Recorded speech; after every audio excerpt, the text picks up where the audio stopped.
প্রাণের বন্ধুরা, তোমরা সবাই কেমন আছো? আমি আজকে চলে এসেছি নতুন একটা রেসিপি নিয়ে।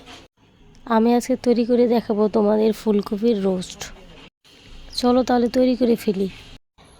এখানে আমি একটি ফুলকপি কেটে নিয়েছি।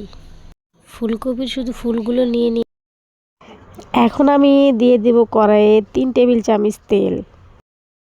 এখন দিয়ে দিব আমি টুকরো করে রাখা ফুলকপিগুলো।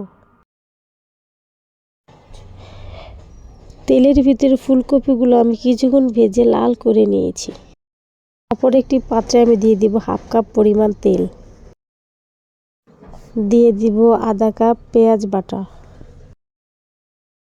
এখন আমি দিয়ে দিব আদা বাটা, রসুন বাটা, জিরা বাটা, এগুলো আমি সব 1 চামচ করে দিয়ে দিব। দিয়ে দিব স্বাদ মতো লবণ। দিয়ে ভালোভাবে মশলাগুলোকে আমি কষিয়ে নেব।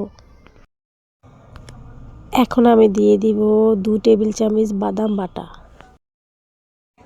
এরপরে দিয়ে দেব আমি 4টা কাঁচামরিচ। আর দিয়ে দিব সামান্য পরিমাণ দুধ। তারপরে মশলাগুলোকে আমি আবারও একটু কষিয়ে নেব।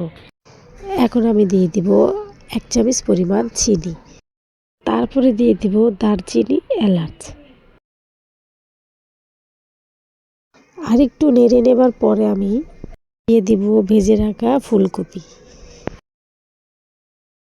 ফুলকপি দিয়ে দেওয়ার পর আমি আরেকবার ভালোভাবে একটু কষিয়ে নেব।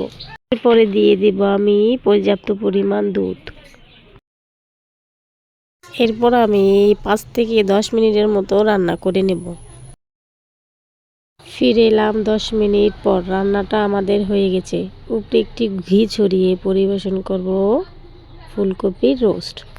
তোমরা যদি ঘরে একবার তৈরি করো তাহলে বুঝতে পারবে রেসিপিটা কতটা মজাদার। ভিডিওটি ভালো লাগলে লাইক, কমেন্ট, শেয়ার করবে। আল্লাহ হাফেজ।